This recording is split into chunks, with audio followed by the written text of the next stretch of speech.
In this video, we're going to take some guided notes to help us solve for proportionality. So first, we want to make sure we're holding our paper correctly. We should have hole punches on the left side, and then the right side is broken into 4 equal pieces, which we will eventually go back and cut. So the first piece, we want to make sure we're not writing right on the line, because eventually we're going to cut right here. So somewhere in that first section, we're finding K from a table. In our second section, we're going to focus on finding ordered pairs from a table. We're then going to talk about graphing ordered pairs. And lastly, finding K from an equation. So once you have those 4 written down, you can flip your paper. So in our first section, a table or diagram shows a proportional relationship if there is a constant number, which we represent using K, that we can multiply the X value by to get the Y value. So K is how we're multiplying to get from X to Y. Again, we're looking at a multiplicative relationship. In years past, you might have looked at kind of like a pattern of maybe add 2, or we want to be looking now instead of how am I getting from X to Y. So we can find K by doing Y divided by X. We could use any of these values here. I typically use the smallest one because why not? Why work with larger numbers if I don't have to? So I would use this first one here, Y divided by X. So I have 2 divided by 1, and 2 divided by 1 I know is 2. So before I can officially say that K equals 2, I would want to check to make sure that that relationship was consistent. I could go through and find K for all of them. I could do 6 divided by 3, 16 divided by 8. Or once I know what I think K is, I could check the relationship here. If I were to go from X to Y, if I multiply by what I think K is, in this case 2, would I get my Y value? So I know 3 times 2 is 6, 8 times 2 is 16, 20 times 2 is 40. So this K is correct. We have a proportional relationship, and my constant number that I'm multiplying by is K.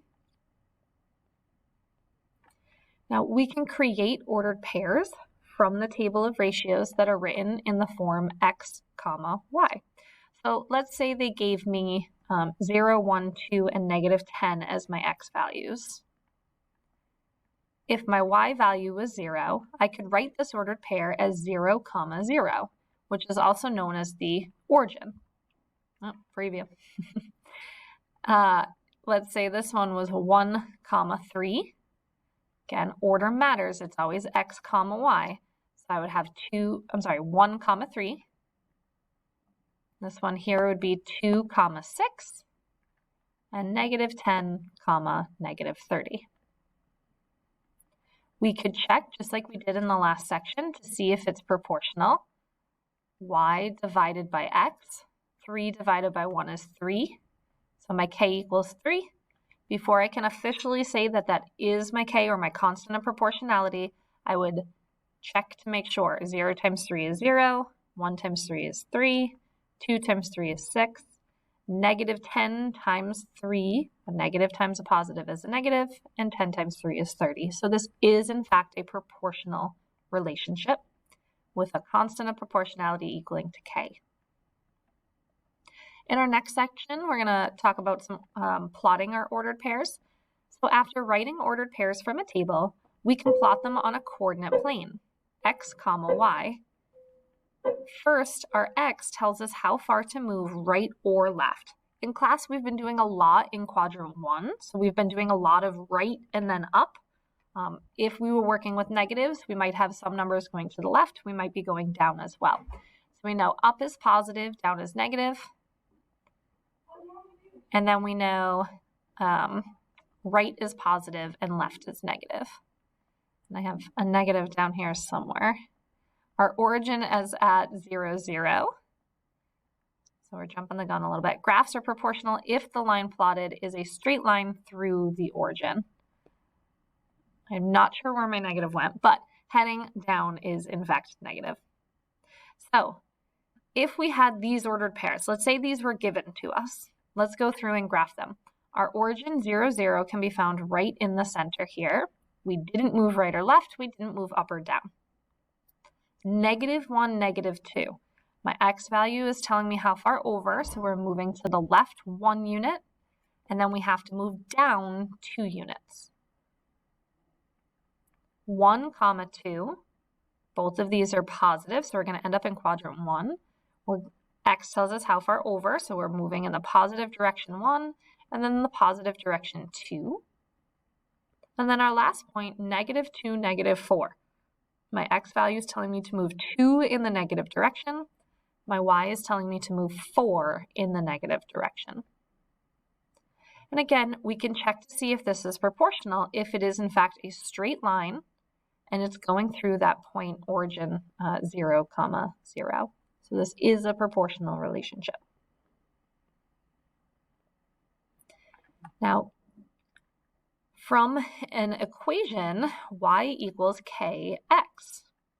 K could also be called the constant of proportionality. K is the same as the unit rate, or we could say that it shows direct variation. So K, if we needed to solve for it, we know K equals y divided by x. And sometimes in our equation, we can just look at the equation and determine what K is. So for example, if I was given y equals 1/3 x, this is not part of the problem. 1/3 x, in this case, my K would be that 1/3. It's in the form y equals kx, so I can just look at it and say my K value here. If we had y equals -6x, again, we're in the form y equals kx. My K in this case would be the -6. Sometimes we might have to do a step or two. In this case, we have 4y equals 8x. We're not quite in this form. We need 1y to be able to just determine what the K is. So how could we solve for 1y? Well, right now we have 4y, which means 4 times y. The inverse or undoing multiplication would be to divide. So if we divide by 4, 4 divided by 4 is 1, that would give me my 1y. But whatever I do to one side, I have to do to the other side. So if we divide this by 4, we also have to divide this side by 4. Our new equation would look like y equals 2x, so our K would be 2. So when you're done with your notes, you're going to go back to the front page. You're going to fold along this long dotted line, and you're going to make 3 short cuts here so that you have some notes to use. Thanks.